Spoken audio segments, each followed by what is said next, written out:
my name is Brian Nolt. I'm the founder of Breckenridge Distillery, and this is our master distiller, Jordan Vai. The dark arts, malt whiskey, this is the reason why I started the distillery. I was a Scotch nerd and collector, and one day just had the really bad idea of starting a distillery and making our own whiskey. You know, we're known for making bourbon, but the dark arts was the inspiration for Breckenridge Distillery.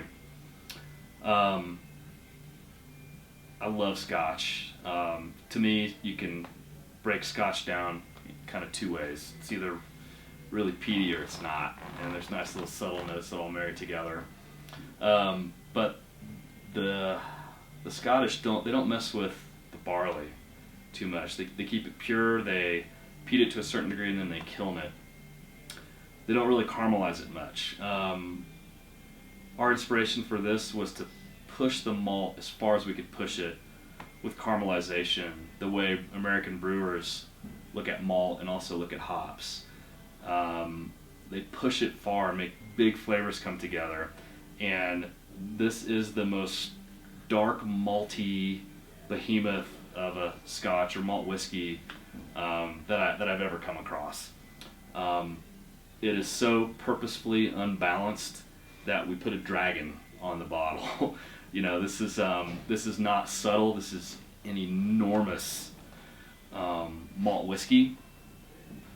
The dark arts, it's purposefully unbalanced. It's got a lot of really dark caramelized malt, and it was really tough to master.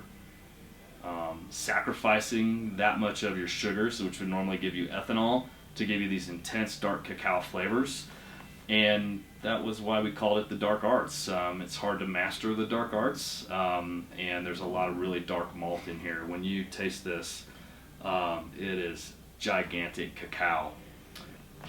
So our mash bill is pretty eclectic. A lot of high kilned malts in there.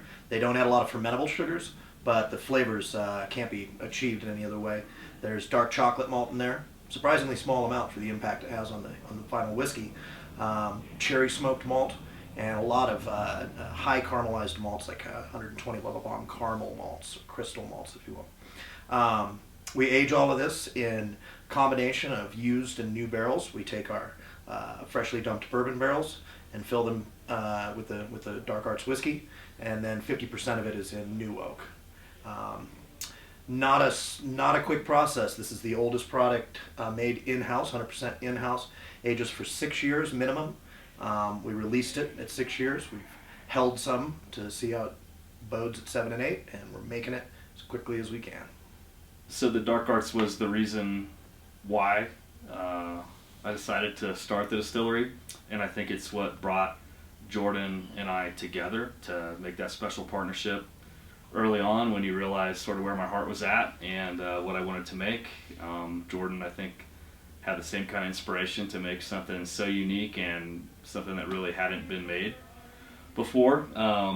It was such an inspirational thing, so important to us that, you know, we're sitting in half of the dark arts room right now. You know, there's a section of the distillery named after the dark arts where you can come and in a nice, comfortable environment, enjoy it.